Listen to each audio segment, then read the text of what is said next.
বিসমিল্লাহির রহমানির রহিম। বাংলাদেশ জাতীয়তাবাদী কৃষক দল রাজারহাট উপজেলা শাখা আয়োজিত আজকের এই কৃষক সমাবেশের সম্মানিত সভাপতি, আমাদের মাঝে উপস্থিত আজকের এই সমাবেশের প্রধান অতিথি, জেলা বিএনপির সম্মানিত আহ্বায়ক, আমার শ্রদ্ধাভাজন বড় ভাই জনাব মুস্তাফিজুর রহমান মুস্তফা, আমাদের মাঝে উপস্থিত আজকের এই কৃষক সমাবেশে জেলা বিএনপির সিনিয়র যুগ্ম আহ্বায়ক, বিশিষ্ট সাংবাদিক, বিশিষ্ট শিক্ষাবিদ, আমার শ্রদ্ধাভাজন মামা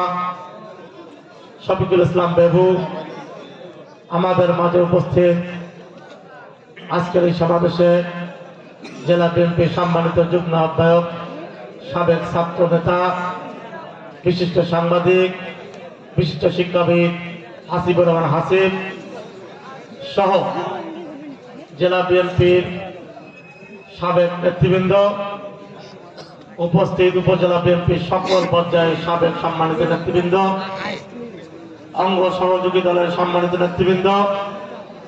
উপস্থিত আজকের এই কৃষক সমাবেশে জেলা কৃষক দলের সম্মানিত আহ্বায়ক, আমার ছেলের ছোট ভাই রিপন রহমান,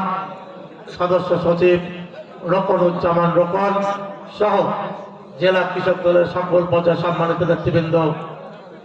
রাজারহাট উপজেলা কৃষক দলের সম্মানিত নেতৃবৃন্দ, সম্মানিত বিএনপি পরিবারের আমার প্রাণ প্রিয় নেতা কর্মী ভাইরা,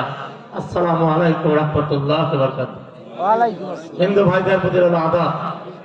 আজকে কৃষক সমাবেশে শান্তিপূর্ণ পরিবেশে মহান রব্বুল আলামিন সুস্থ শরীরে আমাদের সকলকে এখানে অগণিত শুকর আদায় করে শুকর আলহামদুলিল্লাহ।